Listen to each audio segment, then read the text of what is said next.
Amazon and Whole Foods, how groceries are changing. Here is how Amazon and Whole Foods are changing groceries. Whole Foods was the first retailer to get in on the specialty and organic food products market. It immediately found worthy competition though. Companies with better infrastructure and scale started selling the same products at better prices. Whole Foods quickly fell behind in terms of its technology infrastructure, customer loyalty programs, and prices. Anyone could see that Whole Foods was hurting. Their finances in 2016 showed a 2.5% decline. They tried to do better, but in 2017 they had only reduced that decline to 1.5%. They still weren't making positive progress. Pressure from their activist investor, JANA Partners, sealed Whole Foods' fate. They knew they had to sell. The deal from Whole Foods and Amazon was known in the media at the time as Project Athena, a secret deal between unknown parties. John Mackey, the CEO of Whole Foods, contacted Amazon CEO Jeff Bezos using an unknown industry consultant. Amazon's condition on the purchase was very clear. If the media found out about it, the sale would be called off. Obviously, since we're talking about it 3 years later, it worked. One question remains though. After all this time, why did Amazon buy Whole Foods? It's easy to think that they bought it to make money or to learn how to run a brick-and-mortar store.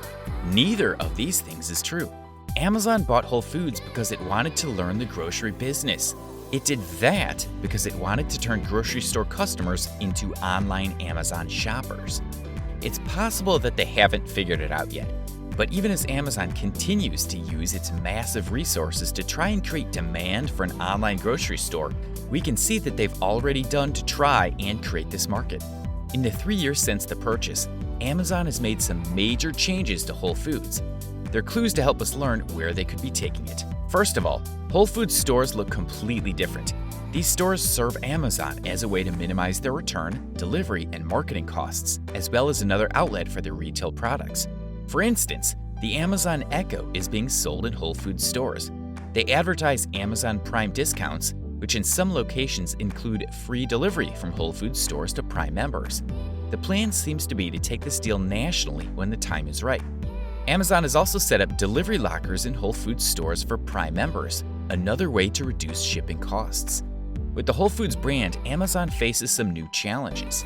One of the challenges to their profitability came in the form of their reliance on small brands, which used Whole Foods as a major sales platform. These smaller brands may not be the most profitable for the store, however. Since Amazon purchased Whole Foods, they've been trying to mitigate this problem. They've been doing so by changing their relationship with the Whole Foods suppliers. Now, instead of being processed through regional Whole Foods representatives, all the smaller brands get placed in Whole Foods stores by going through the main headquarters in Austin, Texas. This process of streamlining the supply chain, also called centralization, is making it easier for Amazon to manage these smaller brands. They can scale them without having to worry about different regions. This may come at the cost of some of these smaller brands, who will find that there's no longer any room on the Whole Foods shelves for their products. Amazon seems to think that this is a necessary risk, since their plan for centralization has continued in the hopes of streamlining the brand and reducing the costs of housing these smaller product lines. Their plan for centralization carries over to their merchandising plans too. Whole Foods used to outsource its brick-and-mortar setups, including in-store displays, to third-party companies. Other Amazon, Whole Foods does all this physical marketing themselves to cut costs and streamline their marketing structure. If anyone is still wondering what Amazon wants with these stores, they should look no further than the shopping data Amazon has accumulated by owning the Whole Foods brand, even in just a few short years. This data has allowed Amazon to expound on their marketing online in both their budding grocery business and their own labels. Since Amazon has integrated its Prime shopping experience into the Whole Foods label, they now inform each other. Their ad campaigns are improving as they learn more about how people shop and what they want. As time goes on, we expect their promotions to become more profitable as the data keeps coming in. Amazon has also started using Whole Foods to try its hand at fresh food delivery, something it's tried to do before. Since fresh food products spoil, Amazon Fresh, the company's previous attempt at online grocery retail, was a bit of a bust.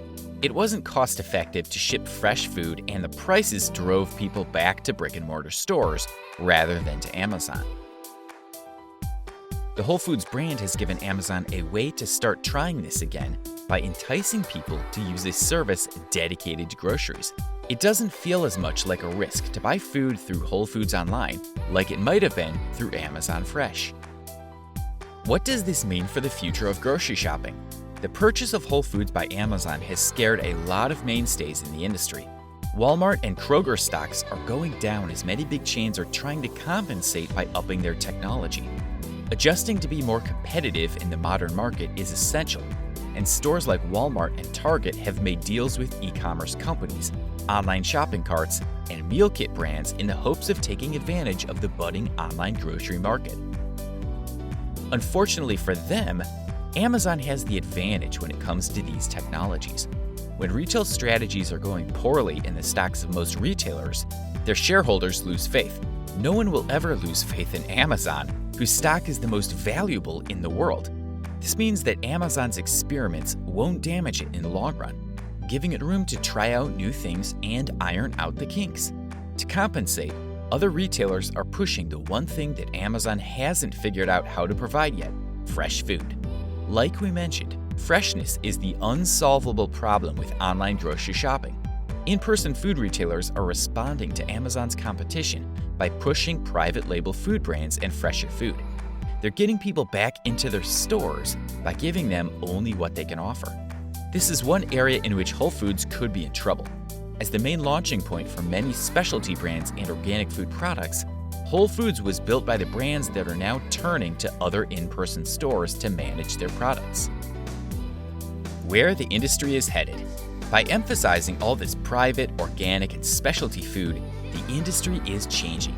Grocers are no longer devoting as much space to large packaged food companies, who are now facing rising costs and increased demand for fresher products.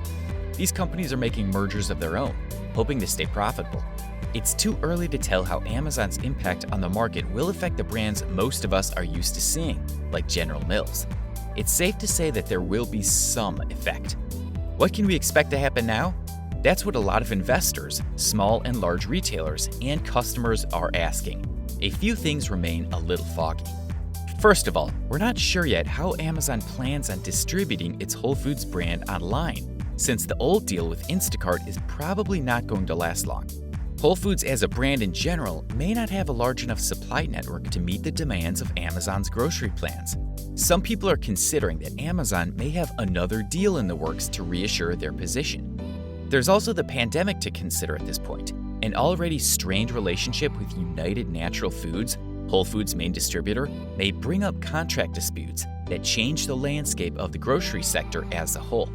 Since face-to-face interactions are being minimized in favor of online transactions across the board, the pandemic may be what Amazon was waiting for to make their move.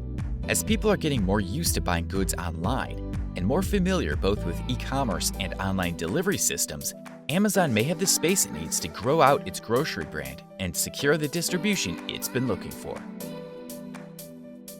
What we do know is that Amazon, as always, is one to watch. How they react to the pandemic, to changes in the Whole Foods brand, and the development of the new online grocery market will shape how they use Whole Foods to move the company into the 2020s and beyond.